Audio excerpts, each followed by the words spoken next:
Chinese Premier Li Keqiang said China and India, the world's two largest developing countries, have more common interests than divergences. Citing China's Made in China 2025 and Internet Plus campaign and India's Make in India and Digital India programs, Li said the two countries have compatible development strategies with good prospects for cooperation.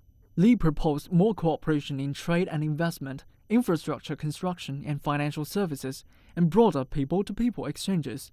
He said China is willing to work with India for early harvests in building the Bangladesh-China-India-Myanmar economic corridor.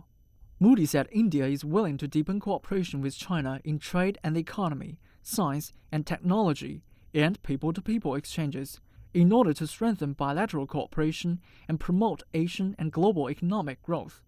In talks with Australian Prime Minister Malcolm Turnbull, Li said China is ready to work with Australia to push for the implementation of their Free Trade Pact by the end of this year.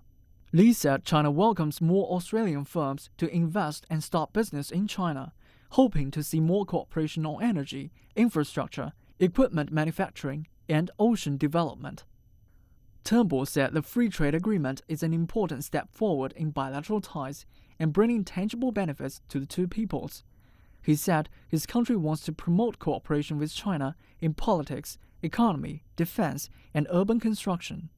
In his meeting with Laos Prime Minister Thongsin Thamawong, Li said bilateral cooperation has yielded rich fruits, such as the construction of the China-Laos Railway and the launch of Laos' first satellite from China. He urged new progress in building economic cooperation areas, expressways, and other infrastructure projects. Laos will take over the rotating presidency of the ASEAN next year, and the Lao Prime Minister said his country would actively promote projects that boost connectivity between ASEAN and China. Li applauded the positive effects brought on by the free trade agreement between China and New Zealand. In a meeting with his New Zealand counterpart, John Key, Li said China has encouraged its enterprises to participate in infrastructure projects in transportation and post-disaster reconstruction, and hopes the New Zealand government can help facilitate their access. Key said his country and China will discuss upgrading their FTA and cooperating more on education, tourism, and the aviation sector. Key added that the two countries should have consultations on climate change and other important international affairs. Lu Wei, CCTV.